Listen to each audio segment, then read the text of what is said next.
Hello mga bossing, kayo po ba isa sa mga nag-aantabay kada pumapasok mga bossing ko ang unang araw ng buwan mga bossing? Dahil nga po, bukas mga bossing ko ay Biyernes, kaya mainam na subukan nyo po ito kasi ito yung unang Biyernes ng unang pasok ng buwan ng Disyembre para mas maging masagana ang takbo ng ating pamumuhay mga bossing. Ngayon po mga bossing, ano po ang dapat natin gawin? Isa-isahin po natin mga bossing. Ako po mga bossing, kagaya na sinare ko nga po sa inyo, ako po yung nagsimula talaga sa scratch mga bossing at ang dami-dami ko mga nirakit na lahat po yan ay sumablay mga bossing at talaga namang kahit anong gawing sipag at tiyaga ay talagang sa ulat wala. Kaya mas mainam mga bossing ko ay subukan nyo po itong gawin mga bossing, lalo-lalo na bukas mga bossing ko dahil unang Biyernes bukas ng buwan ng Disyembre mga bossing. Ngayon po mga bossing, mainam na ganito po muna. Sa umaga mga bossing ko, magdasal ka muna. Yan, magdasal ka sa mahal na Panginoon, nagabayan po kayo. Pwede ka na rin magdasal mga bossing ko sa silangan. Kasi kahit saan ka man naroroon, basta ikaw ay nagdasal, basta taimtim mula sa inyong pong puso, pwede po yan. Kahit nasa sakyan ka nga lang po mga bossing ko at ikay magdadasal, pwede po yan. Ngayon po mga bossing, bukod po sa pagdadasal, mainam po na gawin nyo po ito. Kunin nyo po yung timbang tubig po ninyo at lagyan nyo po ito ng konting asin. At pagkatapos, pwede nyo po itong ipampaligo. Pero mas mainam mga bossing ko, ipainitan nyo ito sa sinag ng araw mga bossing ko.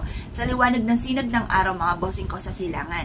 Pero kung walang kakayahan, busy po kayo nagmamadali, kahit lagyan nyo lang ng konting asin ang inyo pong ipapaligo bukas mga bossing. At pagkatapos, kapag po kayo po ay maliligo na, mas mainam, ibukas sa bibig po natin yung mga magaganda. Kasi kung ano yung salitain natin, magaganap po yan. Halimbawa, matupad lahat ng mga pangarap ko. Ngayong araw na ito, pagbubukas ko ng aking tindahan, magkaroon ako ng malaking benta. Ganon po yung mga pag-wish ng ulang gamit na sana, direct to the point mga bossing. Pagtapos na po kayo mag-wish mga bossing ko, nakapaligo na po kayo mga bossing ko, mainam na pagtasyo maligo, marap kayo sa gawing silangan. Tapos, mainam din po mga bossing ko na isulat nyo dito yung mga pangarap po ninyo mga bossing ko na nakaharap ka sa gawing silangan matapos yung maligo. At pagkatapos mga bossing, pwede nyo itong ipitan. Basta pag nag-wish kayo, huwag kayong gagamit na sana. Direct to the point. Ano ba?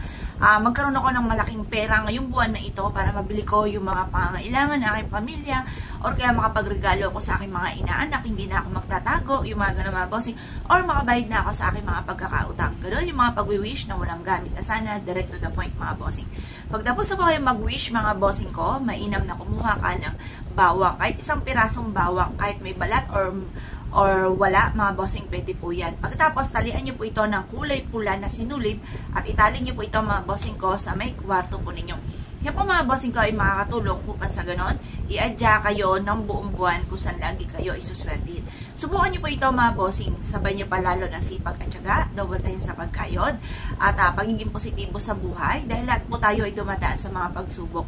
Ako nga po mga bossing, napakatindi ng pagsubok na pinagdaanan ko, pero syempre, lalaban pa rin sa hamon ng buhay mga bossing, lalo't may mga pamilya po tayo, may mga anak, at saka yung mister po natin, si Mrs. yan.